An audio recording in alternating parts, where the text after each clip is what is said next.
Assalamualaikum warahmatullahi wabarakatuh. Kami dari kelompok 11 yang beranggotakan saya Lindira Putri, Eliana, dan Kotratun Nada Syifaur Rahmah. Di sini kami akan menjelaskan materi dengan tema Pasca Program Diklat. Di sini saya Lindira Putri, NIM 190101050195, selaku pemateri pertama yang akan memaparkan mengenai pengertian, tujuan, manfaat, dan ruang lingkup rencana tindak lanjut diklat.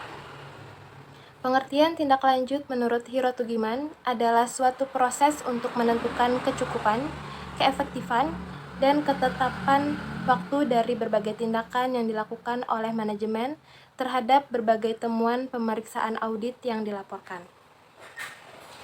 Menurut SPAI, Standar Kinerja 2510 tentang penyusunan prosedur tindak lanjut, yaitu penanggung-jawaban fungsi audit internal harus menyusun prosedur tindak lanjut untuk memantau dan memastikan bahwa manajemen telah melaksanakan tindak lanjut secara efektif atau menanggung resiko karena tidak melakukan tindak lanjut.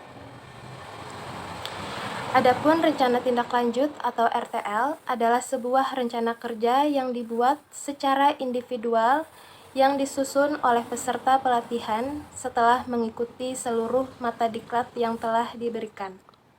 Berisi rencana kerja yang menjadi tugas dan wewenangnya. Penyusunan rencana tindak lanjut ini dimaksudkan untuk mengaplikasikan teori-teori yang telah diberikan dalam pelatihan dengan pengalaman peserta pelatihan. Perpaduan atau gabungan antara teori dan pengalaman ini merupakan salah satu metode untuk lebih meningkatkan tingkat pemahaman peserta diklat akan teori-teori yang telah diberikan selama pelatihan, sehingga tujuan pembelajaran akan tercapai secara maksimal. Adapun tujuan rencana tindak lanjut yaitu mampu menuliskan rencana kerja tidak efektif secara individual sebagai penerapan dari apa yang diperoleh dari pelatihan. ABCD atau Audience Behavior Condition Degree, peserta mampu menuliskan rencana kerja secara individual sebagai penerapan dari apa yang telah diperoleh di pelatihan. Selanjutnya, manfaat rencana tindak lanjut ini merupakan langkah awal komitmen purna pelatihan sehingga hasil nyata dapat diimplementasikan langsung di satuan kerja masing-masing peserta. Adapun ruang lingkup rencana tindak lanjut ini, yang pertama, mengacu pada tugas, fungsi, dan kewenangan peserta pelatihan harus meliputi semua tindakan yang dilakukan dan memiliki tujuan yang jelas, objektif, dan rasional untuk dilaksanakan. Yang kedua, mudah dipahami penafsirannya, berimbang dengan tugas dan penyediaan fasilitas. Dan yang terakhir, fleksibel dan sensitif dengan situasi sehingga mudah mengubah teknik pelaksanaannya tanpa mengurangi tujuan. Demikian materi yang dapat saya sampaikan, selanjutnya akan dilanjutkan oleh pemateri berikutnya. Terima kasih. Assalamualaikum warahmatullahi wabarakatuh. Saya Kotratun Nada Syifaur Rahmah sebagai pemateri kedua. Di sini saya ingin menjelaskan mengenai prosedur pelaksanaan RTL. Yang pertama, ada menjelang akhir pelatihan, narasumber atau widyaswara memandu peserta menghimpun rencana-rencana yang akan dilakukan purna pelatihan yang dituangkan dalam RTL. Yang kedua, peserta mempresentasikan RTL-nya. Yang ketiga, narasumber atau widyaswara dan para peserta memberi masukan terhadap RTL yang dimaksud.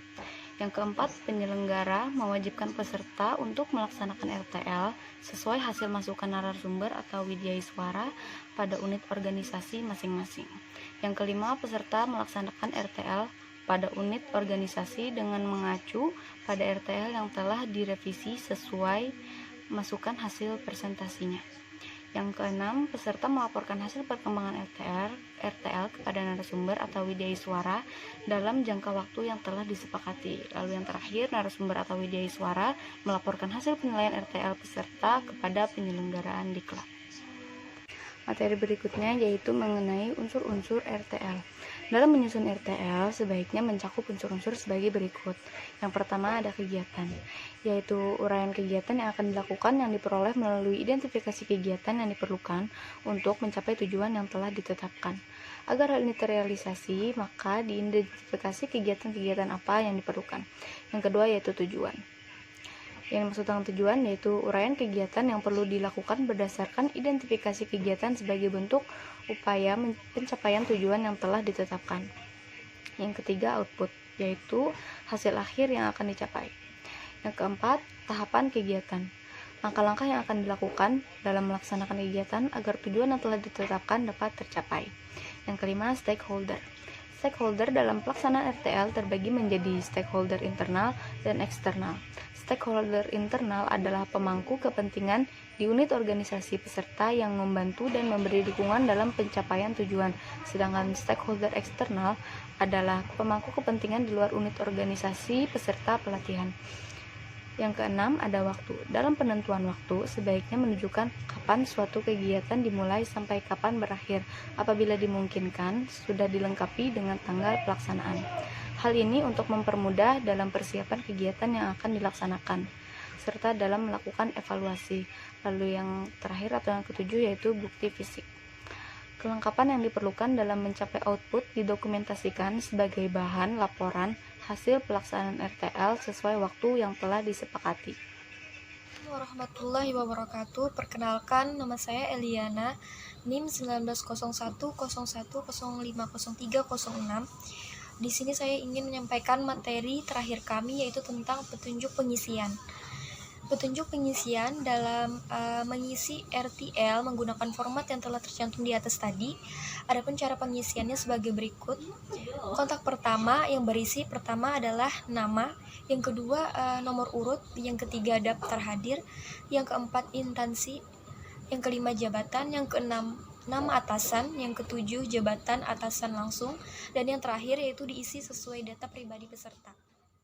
Selanjutnya yaitu kotak kedua yang berisi 8 kolom. Kolom yang pertama itu diisi nomor urut beberapa kegiatan. Kolom kedua diisi uraian kegiatan yang akan dilakukan.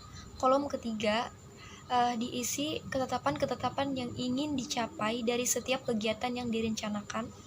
Kolom keempat yaitu berisi output yang diisi hasil akhir yang akan dicapai. Kolom kelima yaitu tahapan kegiatan diisi langkah-langkah yang akan dilakukan dalam melakukan kegiatan agar tujuan yang telah ditentukan dapat tercapai. Kolom keenam, stakeholder diisi nama stakeholder dalam pelaksanaan RTL. Kolom ketujuh, waktu diisi penentuan waktu kapan suatu kegiatan dimulai dan kapan berakhirnya.